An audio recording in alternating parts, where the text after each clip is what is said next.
እንግዲህ ካፊር كما ورد في الحديث ነብያችን አለይሂ ሰላቱ ወሰለም እንደተናገሩት يوم القيامه ከመድረሱ በፊት የሰው ልጅ በጀነትም ሆነ በጀሃነም ለመመንዳት መሞት አለበት። ሲሞት ግን አሟሟት ሁለት አይነት ነው። አንደኛው ሞት የካፊር ሞት ነው።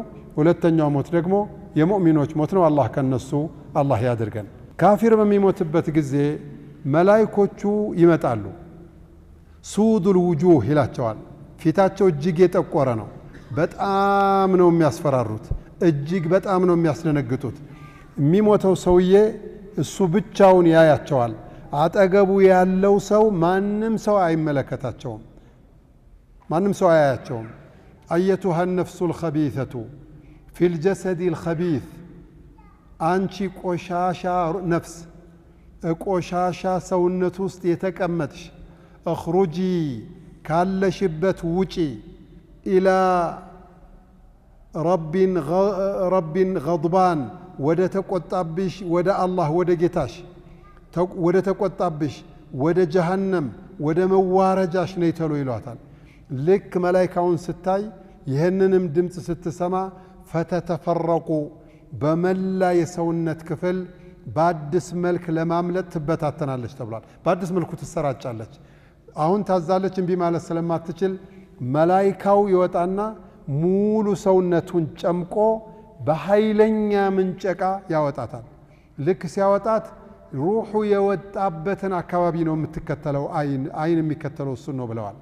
የሞተ ሰው አይታችሁ ከሆነ አንዳንድ ጊዜ እንደዚህ እንዳለ ነው የሚሞተው፣ አንዳንድ ጊዜ እንደዚህ እንዳለ፣ አንዳንዴ እንደዚህ እንዳለ ሩሑ ወደ መጣበት አካባቢ ነው አይኑም የሚያተኩረው ብለዋል።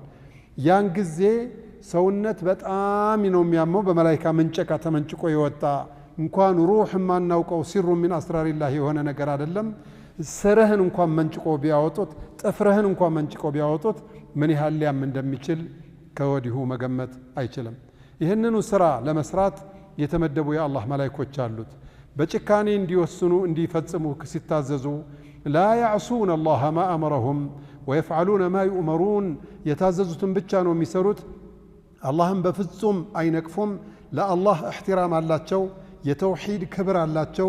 የሽርክና የኩፍር ጥላቻ አላቸው። ለአላህ ብለው አኩርፈው ተቆጥተው ተናደው የሱን የጭካኔ ትእዛዝ ብቻ ነው የሚጠባበቁት። ከዛም በኋላ የሚፈጽሙትን እነሱ ያውቃሉ።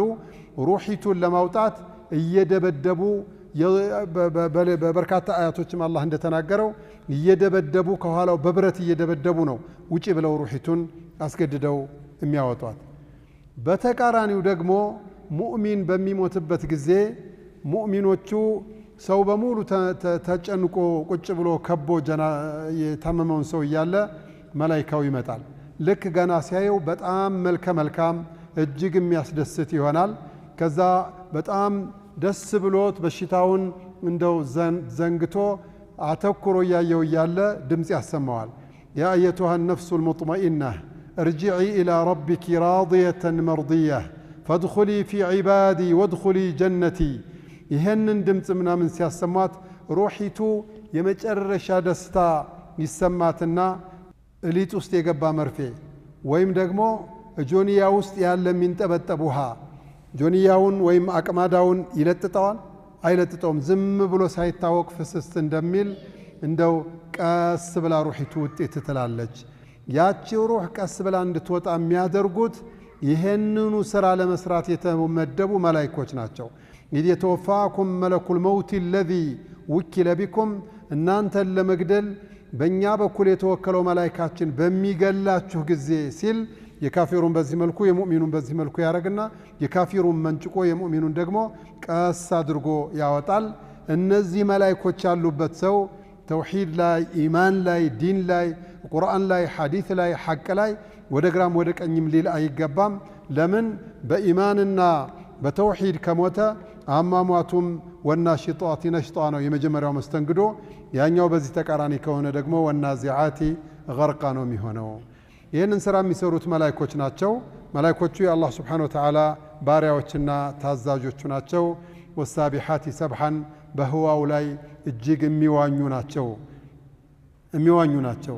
የሚዋኙት እነዚህ የሚዋኙት መላእክቶች እንደፈለጉ ነው ህዋውን የሚሽከረከሩበት በእግራቸው ዱብ ዱብ እያሉ አይደለም ወይም ደግሞ ሞተር እያሽከረከሩ በአውሮፕላን አይነት አይደለም ልክ እንደ ዋናተኛ ከፊት ለፊቱ ማዕበል አይጋርደው ምን አይጋርደው ሽል ብሎ እንደሚሄድ መላእክቶቹም ከላይ ወደ ታች አላህ የሰጣቸውን ትእዛዝ ለመፈጸም በሚንቀሳቀሱበት ጊዜ በህዋው ላይ بإذن الواحد الأحد جل جلاله ባየሩ ላይ የሚዋኙ እጅግ አካላቸው የገዘፈ መዋኘት ለሰው ልጅ ቀላል ነው ችግር የለውም በህዋ ላይ ግን ሰማይና መሬት የማይበቃው ክንፉን ብቻ ክንፉን ለመዘርጋት ከምድር ከምስራቅ እስከ ምዕራብ ያለው አየር የማይበቃው መላእክት ህዋው ላይ ባየር ላይ የተንሳፈፈ መሄድ መቻል በዛ ግዝፈቱ የአላህን ቁድራ የሚጠቁም ነው ጀለ ጀላሉሁ ወሳቢሐቲ ሰብሐን እንዲህ አይነትን ባሪያዎች መላእክቶች አሉኝና ይሄው የሚታሰብ ማለቱ ነው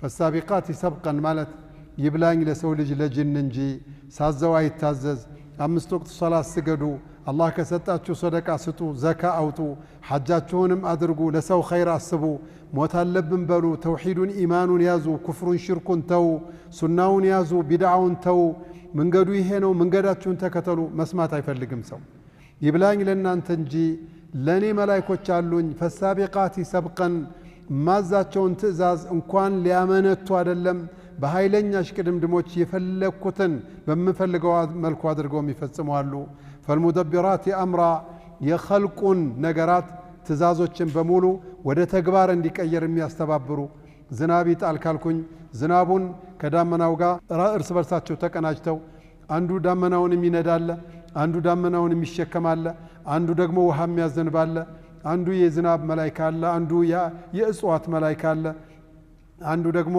የሩህ መላእክት አለ በሁሉም ዘርፍ የተመደቡ መላእክቶች አሉ የታዘዙትን ሲፈጽሙ لا يعصون الله ما أمرهم ويفعلون ما يؤمرون የሚታዘዙትን ብቻ የሚሰሩ ናቸው